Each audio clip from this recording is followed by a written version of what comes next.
The wind blew softly across the dark sea, not cold, not harsh, but gentle, like a quiet breath, slowly lulling the world to sleep. The longship glided over the waves almost silently. The wood creaked softly, in the same rhythm as the water lapping against the bow. Back and forth, back and forth. Missile lay over the sea, dense, silvery, soft. It softened things and made everything seem slower, as if time itself had decided to take a step back. At the bow of the ship stood Eirik, a Viking, tall, broad shoulders. His beard had turned gray with age, but his eyes were calm and clear. He didn't grip his sword tightly, but merely rested it lightly, as if it were more of a memory than a weapon. This was not a journey to battle, not a raid, not a call for glory. It was a journey of silence. Eirik gazed into the mist, but in truth, he was looking inward, to where memories resided, to where joy and sorrow lay side by side like ancient runes carved in stone. His companions sat behind him, men who had fought with him, who had laughed with him, who had shared his silence. No one spoke. Vikings knew that some journeys needed no words. The sky above them was deep blue. The first stars began to appear, hesitantly, as if testing whether the night was truly ready. Eirik breathed in slowly, and out again. With each breath, he let go of something. The weight of years, the harshness of past battles, the noise of the world. The sea carried them onward, calmly, unstoppably. And somewhere, beyond the fog, a destination awaited, still invisible, yet palpable. Eirik knew this journey would change everything. The fog thickened, but the ship held its course. The oars dipped slowly into the water, tracing steady circles, as if following an ancient song. Eirik sat down on the wooden bench at the bow. The wood was cool, yet familiar. He had sat like this for many nights, on voyages filled with hope or fear. His gaze swept over the shields hanging the sides of the ship. Each shield told a story, a battle, a victory, a loss. As Eirik closed his eyes, the voices of the past began to grow quiet, not loud, not insistent, only whispering. He saw himself again as a young man, restless, hungry for glory. His heart beat fast when he thought of distant shores and songs that might be sung about him. Back then, he had believed that courage meant never showing fear, but life had taught him otherwise. He remembered his first battle, the trembling of his hands as he raised his shield, the clash of metal on metal. The moment he realized that every enemy also had a life, that memory no longer hurt. It had softened, like a stone smoothed by the sea over many years. Beside him sat Bjorn, his oldest companion. Bjorn's face was scarred, but his eyes held peace. Bjorn placed a hand on Eirik's shoulder. Not a word, just a gesture. Eirik nodded slowly, gratefully. Clouds drifted slowly overhead, and the stars twinkled between them. Each one seemed closer, as if the sky had decided to bend down. The wind carried a distant sound, almost like singing, so soft that one could believe it was just an imagination. But Eirik knew, some songs aren't heard with the ears, but with the heart. The ship glided on through the night, and with each wave, another piece of the past dissolved. The gentle lapping of the waves changed its rhythm, not faster, not slower, only deeper, as if the sea itself were listening. Eirik closed his eyes again, and this time the memory carried him far back, not across the water, but into a longhouse of wood and smoke. The fire in the center of the hall burned calmly. Flames danced slowly, casting warm shadows on the walls. The scent of wood, of soup, and of fur hung in the air. Eirik was a boy again. He sat on the floor, his knees drawn up, listening to the voices of the old people. Their words were profound, full of wisdom and full of secrets. They spoke of Odin, who gave his eye for knowledge, of Thor, whose thunder shook the world, of Freya, who watched over love and loss. Back then, Eirik believed the gods were far away, high above, unreachable. But now he knew they had always been there, in every fire, in every wave, in every farewell. He remembered his father, Halldor, a tall man with a calm voice. Halldor rarely spoke much, but when he did, everyone listened. A true Viking, Halldor had said, knows not only battle, he also knows homecoming. These words had stayed with Eirik for a long time, first as a burden, later as a comfort. The fire in the longhouse crackled softly. Someone laughed. A cup was raised. For a brief moment, everything was perfect. Then the memory faded slowly, like embers turning to ash. Eirik opened his eyes. The fire was gone, but its warmth remained. The sea lay calm before him. The fog had lightened, almost transparent. And deep inside, Eirik felt something he hadn't felt in a long time. Home. The fog began to part slowly, not suddenly, not completely, but as if someone were gently drawing a veil aside. The sea lay smooth now, like a dark mirror. The ship moved almost of its own accord, carried by a force older than any name. Eirik stood up, not hastily. His movements were calm, deliberate, as if his body already knew what was coming. And then he heard her, a voice, soft, warm, familiar, not loud enough to hear clearly, yet distinct enough to recognize. Astrid. His heart contracted gently, not with pain, but with closeness. Astrid had been a part of his life, like the sea is a part of the land. Still, constant, irreplaceable. He remembered her laughter, not shrill, not loud, but genuine, a laughter that made even the hardest days easier. She had never been afraid of his return. She knew he would come, always. "Don't come back as a hero," she had once said, "but as a human being." He had smiled then. Now he understood. The voice faded, but its echo remained, like a gentle pulse in his chest. Bjorn looked at him. Knowledge lay in his eyes, no questioning, no doubt. The stars above them shone brighter, and between them, something was taking shape. A path, made of light, barely visible, yet clear enough to follow. The ship set course for it, without a rudder, without command. Eirik lowered his hand. His sword slid silently to the ground. No sound of loss, only of letting go. He took a deep breath and exhaled slowly. The journey was approaching a new stage. The air changed. It was clearer now, colder, and yet it felt light, like an early morning after a long winter. Eirik sat down again. His gaze rested on the narrow path of light in front of the ship. It flickered gently, as if it were made of mist and stardust at once. Eirik slowly grew tired, not exhausted, not heavy, but pleasantly calm, the way one gets tired when the day has been good.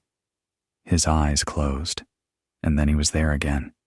He was standing on a bridge, narrow but solid. It was made of light, which felt warm beneath his feet. A stream flowed beneath him, not water, no depth, but memories, images, moments of his life passing by silently. He saw himself struggling. He saw himself losing himself. He saw himself laughing and silent. At the end of the bridge stood a figure, tall, calm, wrapped in a dark cloak. No anger emanated from it, no power, only wisdom. The figure did not speak with words, and yet Eirik understood every sign. You have borne enough. You have given enough. Eirik felt no urge to walk faster. The bridge waited. It would always wait. As he took a step, His heart grew light. Another step, and the weight of the years fell from him. Then he opened his eyes. The ship was still gliding onward. His companions sat silently. The path of light was now clearer. Eirik knew. The dream had not been a dream. It was a memory of what was to come. The sea was now completely still. No more high waves, no splashing at the bow, only a gentle movement, like the rising and falling of a sleeping body. The longship glided silently along, as if it had lost contact with the world and entered something greater. Eirik noticed that a stillness had also grown within him. Thoughts still came, but they didn't stay. They drifted on, like clouds in the sky. He looked at his hands, broad, marked by work and struggle. Scars told of moments that had once been important. Now these scars no longer felt heavy. They were simply a part of him, like lines in an old piece of wood that had survived many winters. Bjorn began to hum softly, no song with words, just a deep tone. Old, quiet.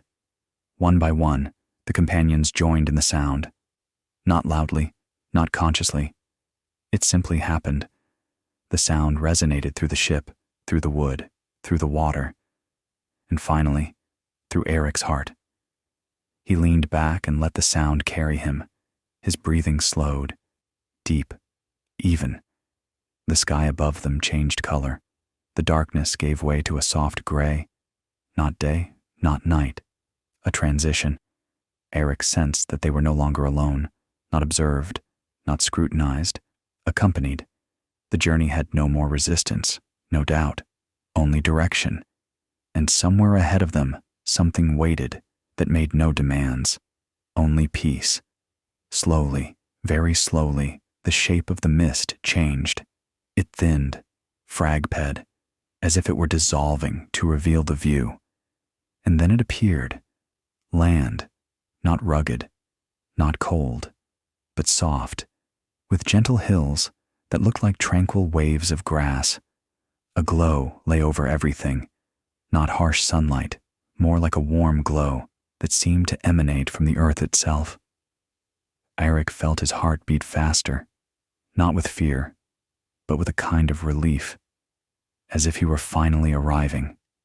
Valheim, Bjorn whispered, a name that felt like a promise, not a place of battle, but a place of peace. The ship set course for a small bay. The water there was so clear that you could see the bottom, stones covered in moss, and somewhere a small light, glowing like a star in the water. Eirik stood up and walked slowly forward. His steps were calm, almost reverent. He remembered Astrid, her laughter, her words, the way she always calmed him when his thoughts became too loud. Now that the land was so close, he felt her even more strongly. Not as a ghost, but as a memory. That gave him warmth. The ship glided into the bay. The waves were barely perceptible, as if the water itself were saying, "Welcome." Eirik placed his hand on the wood of the ship, and then very quietly he said, "I'm ready." The ship came to a stop, not abruptly, gently, as if it had never done anything other than wait for this moment. Eirik stepped off the ship. The water was cold but not painful. It felt like a clear breath. He stood on the shore. The hills lay still behind him. The sky was brighter now, but still soft, like a shroud of light. His companions followed him, one by one. Every step was quiet, every movement calm. Eirik felt a strange warmth growing in his body. Not fire, not heat, but a feeling of peace, flowing slowly through his veins. He looked back at the ship, one last time, as if saying goodbye. Then he turned and walked toward the hills. With every step, the world became lighter. The weight of the years lifted, as if the land were lifting it from him, like the wind sweeping dust from a ceiling. In the distance, he saw a clearing, A place that looked like a small home, not large, not ostentatious, simple, a place where one could find peace. Eirik sat down there, on the soft grass. He felt the ground beneath him, and with that feeling came a deep, peaceful smile to his face.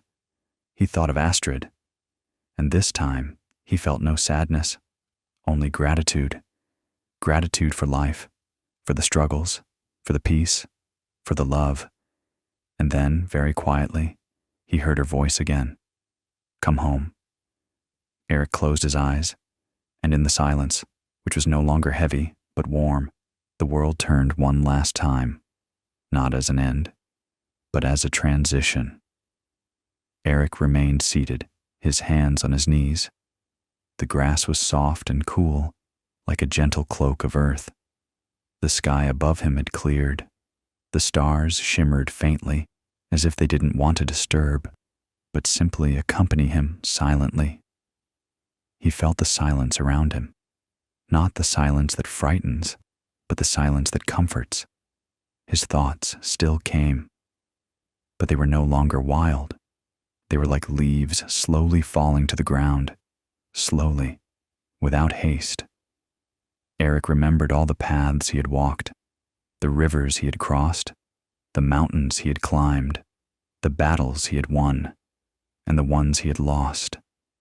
He thought of the men who had fallen, not as heroes, but as human beings, with names, with dreams. And he thought of himself. He realized that he wasn't just a warrior, but also a human being who had loved, who had been loved, and who could now find peace. A gentle wind swept across the hills. It carried the scent of moss and cold water, and with that scent came a feeling of homecoming, not to a place, but to himself. Eirik closed his eyes, and this time he let go of everything, not consciously, not with effort, but like a leaf falling from a tree when it is ready. The light around him grew warmer. The darkness did not take him. It enveloped him gently, like a blanket. And somewhere in the distance, he heard the soft humming of his companions, not as a call, but as companionship. Eirik smiled, and in that smile lay peace. Eirik opened his eyes one last time, not to search for something, but to see something he already felt. Before him lay the clearing. The grass shimmered like a carpet of stars. The light was warm, but not blinding. It was a light that didn't demand, but gave. In the distance, he saw a figure, not clear, but familiar. It was as if someone were waiting, not impatiently, but patiently, like the sea waits for the waves to return. Eirik stood up. His legs were strong but no longer heavy. He walked slowly, each step a moment of peace. As he drew nearer, the figure became clearer. It was Astrid, young, just as he remembered, with the same smile. She held out her hand. Eirik took it, and in the moment their fingers touched, he felt something that defied words. No fear, no sorrow, only peace. Astrid led him onward, not quickly, not hastily, one step at a time, as if the world were rocking itself to a tranquil rhythm. The wind grew quieter. The sky brightened, and Eirik felt his heart open. You're home, Astrid whispered. Eirik nodded, and he knew it was true. He hadn't just found a place, but something greater than all journeys. He had found rest, a peace that never ends. The light around them intensified, yet it didn't hurt. It was warm, like the embrace of a loved one. And then, very gently, the world let go of Eirik, not as a loss, but as a transition. The sea, the fog, the stars, everything was still. And somewhere, far away, one could hear a soft whisper. Well done.